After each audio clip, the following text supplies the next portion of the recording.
It was one of the boldest foreign policy decisions in modern history. This was the week that changed the world. Richard Nixon's 1972 trip to China shocked the world and left a consequential legacy.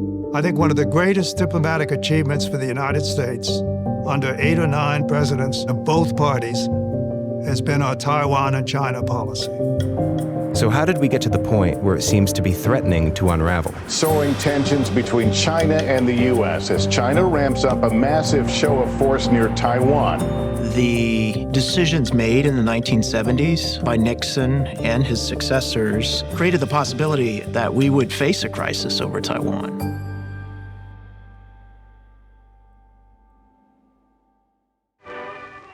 In the midst of the Cold War with the Soviet Union, the United States and Communist China were bitter enemies. We had been at war in Korea. We had no contact. There was a great anti-communist feeling in the United States generally, and many people felt the Chinese were even more unpredictable and dangerous than the Russians. So it came as a surprise when President Richard Nixon flew to China in 1972 to pay that regime a visit. As the first American president ever to visit China, President Nixon is met by Prime Minister Zhou Enlai. Nixon went sightseeing. This is a great wall, and that it had to be built by a great people. And visited a ballet.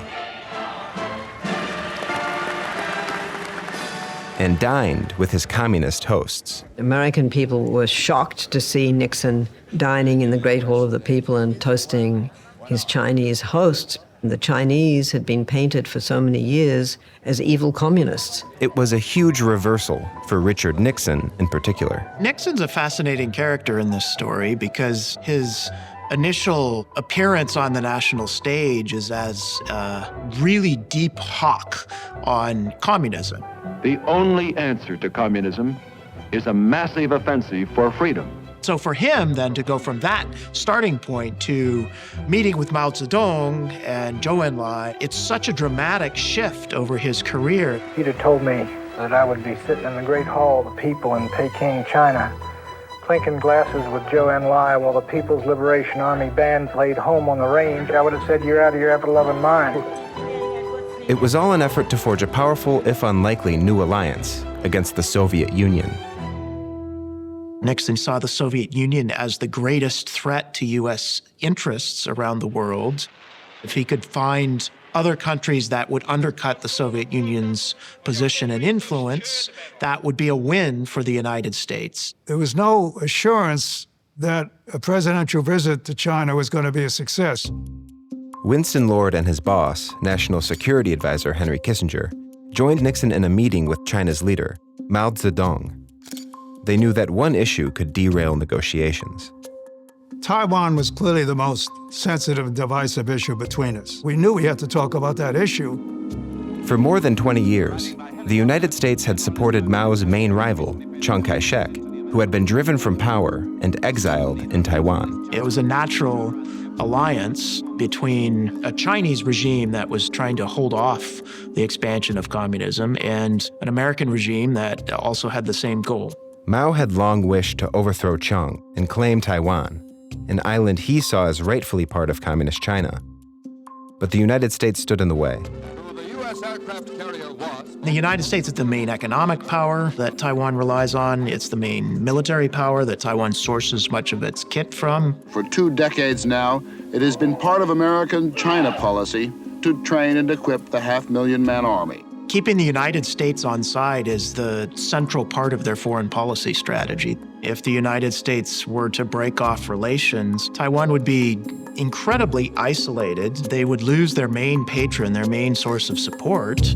For his part, Nixon's notes from the trip indicate he saw Taiwan as an irritant to a potential deal with the Chinese.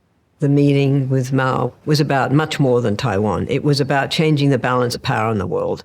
In modest concessions to Mao, Nixon affirmed the objective of withdrawing all U.S. forces from Taiwan and simply acknowledged Mao's view that Taiwan was a rightful part of China. The word acknowledges in English has a certain amount of ambiguity in it. I can acknowledge that you're upset, but I don't agree with it. That was actually a real kind of diplomatic sleight of hand to basically say, we'll deal with the Taiwan issue later. Nixon and Mao would essentially agree to disagree about Taiwan, for the time being. Mao said the Taiwan issue could wait 1,000 years. Maybe he said 100 years anyway, a long time. Well, goodbye.